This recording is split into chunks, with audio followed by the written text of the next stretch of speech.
O thou who art firm in the covenant, 3 consecutive letters have been received from thee. From their contents it became known that in Cleveland the hearts are afflicted by the murky breaths of the covenant breakers, and harmony hath decreased among the friends. Gracious God, 100 times it had been foretold that the violators are lying in ambush, and by every means desire to cause dissension among the friends, so that this dissension may end in violation of the covenant. How is it that notwithstanding this warning, the friends have neglected this explicit statement? The point at issue is clear, direct, and of utmost brevity.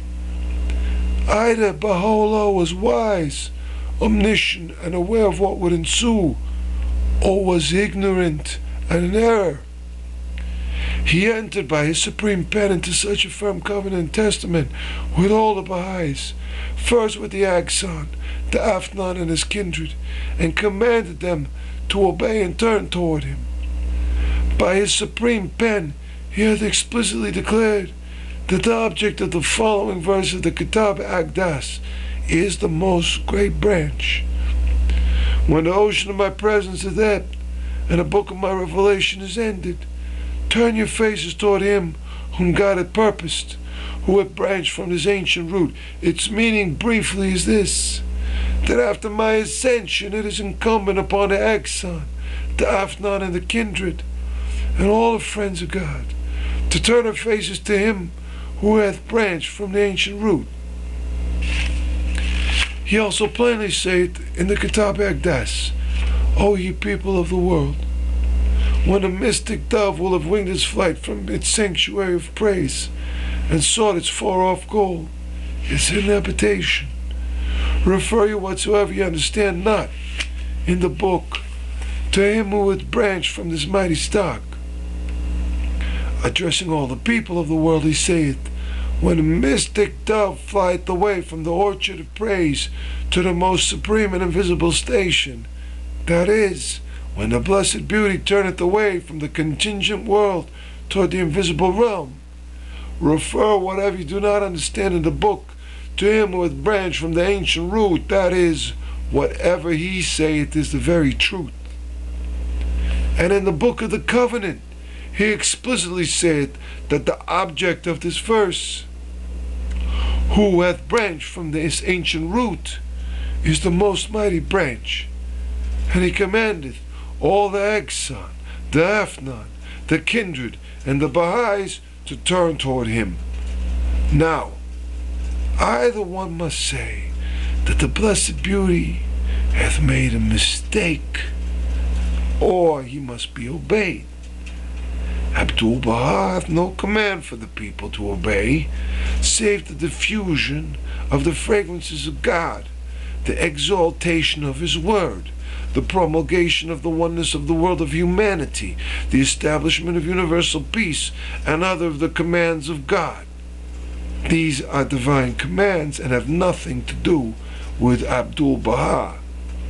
Whoever wisheth may accept them, and anyone who rejecteth them may do as he pleaseth. Now, some of the mischief makers, with many stratagems, are seeking leadership, and in order to reach this position, they instill doubts among the friends that they may cause differences, and that these differences may result in their drawing a party to themselves. But the friends of God must be awake and must know that the scattering of these doubts hath as its motive personal desires and the achievement of leadership. Do not disrupt Baha'i unity, and know that this unity cannot be maintained save through faith in the covenant of God.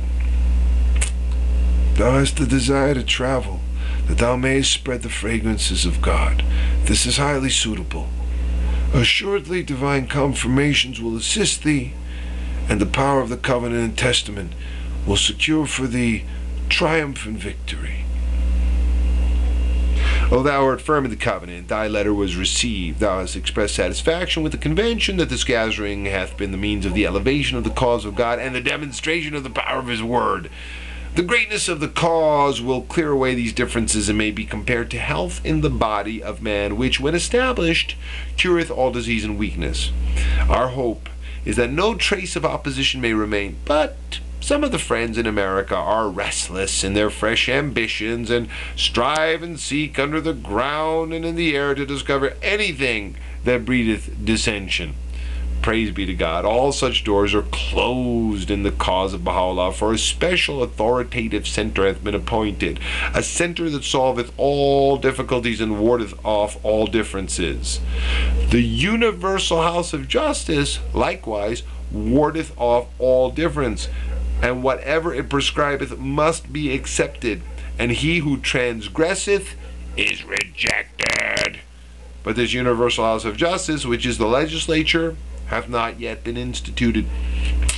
Thus it is seen that no means for dissension hath been left, but carnal desires are the cause of difference, as it is the case with the violators.